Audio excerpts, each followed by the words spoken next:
Hi, everybody. You remember me? I used to be Rabbi Wahlberg.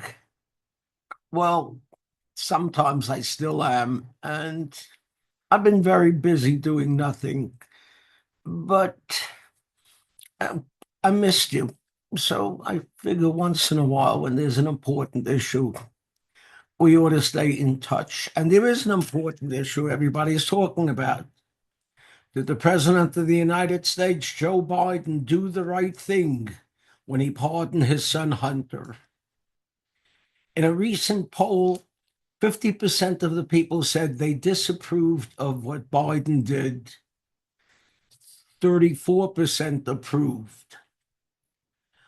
But the response depended on whether you're a Republican or a Democrat. 64% of the Democrats approved, only 13% of the Republicans. The fact of the matter is, the answer to whether Biden did the right thing should not depend upon politics, but upon ethics, the difference between doing the moral thing and what your conscience tells you to do. The tension between doing what is moral and doing what your conscience tells you to do often arises because these concepts, while closely related, can diverge depending upon when and how they're applied. Morality is about principles, fundamental truths, and propositions that serve as a foundation of a system of beliefs, a whole chain of behavior. Conscience is not the written laws, it's an inner feeling or voice which acts as a guide to the rightness or wrongness of a person's behavior. It's concerned with the self instead of others. In other words, it's more concerned with right or wrong for you specifically, as opposed to right or wrong in general. Let me show you how this can differ in another issue that has come to the fore. 2 weeks ago, the British Parliament voted over the objections of a wide spectrum of religious leaders to permit assisted suicide for citizens of England. Signing a letter against the assisted dying bill were clergy from Christian, Catholic, Protestant, Muslim, Jewish, Hindu, Sikhs, Buddhists, Zoroastrians. Chief Rabbi of England, Ephraim Mervis, spoke from the Jewish tradition when he said, assisted living turns life into a commodity like any other.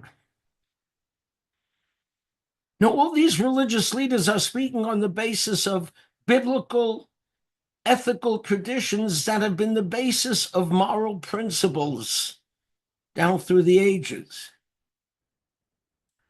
But what of the context if an individual case tells your conscience to act differently?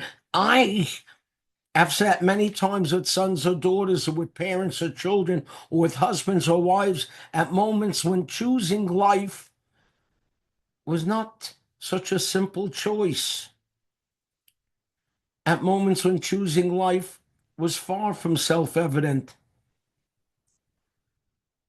What should I say when I visit someone who has Alzheimer's, who doesn't know who I am, who doesn't even know who he is?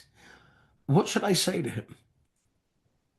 Should I say, I hope you get better, when I know that for him, there can be no better? And what shall I say an old man who says to his children in my presence, I get no pleasure out of anything. I give no pleasure to anyone. Why am I still alive?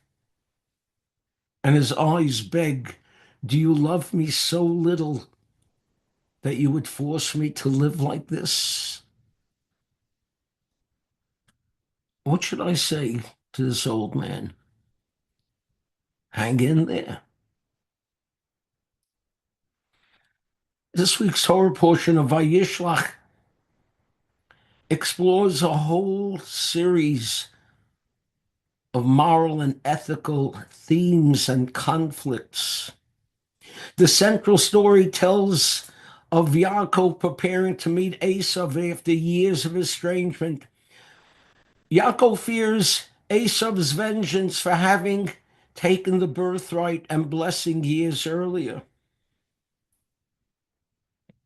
Should he forgive?